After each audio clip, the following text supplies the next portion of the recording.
భగవద్గీతని రోజుకొక శ్లోకం, రైట్? చదవచ్చా? ఏమండి, చదవచ్చా చదవకూడదా? రోజుకొక శ్లోకం. మొత్తం 700 శ్లోకాలు భగవద్గీత అంటే.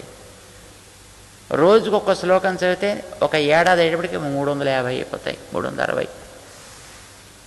ఇంకొక 350, ఇంకొక 2 ఏళ్ళు అయితే మొత్తం భగవద్గీత అంతా మనకి కంఠస్థం అయిపోతుంది.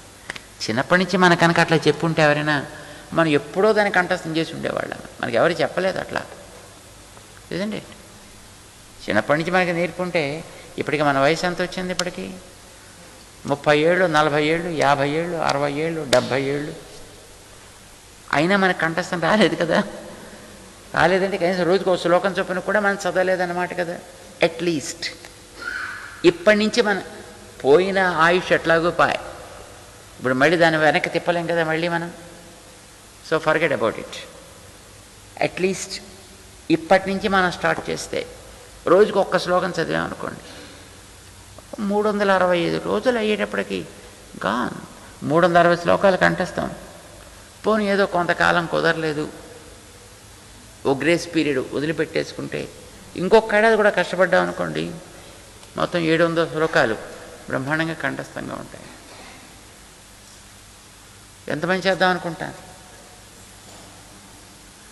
అనుకుంటున్నారు? ఇది మళ్ళీ ఇది ఇక్కడికి హాల్ వదిలిన తర్వాత చూడాలి మళ్ళీ ఎంతమంది చేస్తున్నారు. ఇప్పుడు నేను చెప్పాను కదా, ఈవేళ ఎంతమంది చదివారు చెప్పండి పొద్దున్న?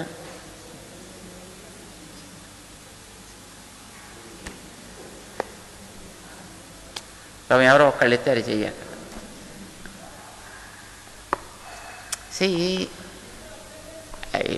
మొట్టమొదటి ఫస్ట్ ప్రామిస్ చేసేటప్పుడు మాత్రం మంచి బ్రహ్మాండంగా తప్పకుండానండి, వీరావేశం వచ్చేస్తుంది. ఇది ఎంతవరకు నిలబడుతుంది అని అడుగుతున్నారు ఆళ్వారు.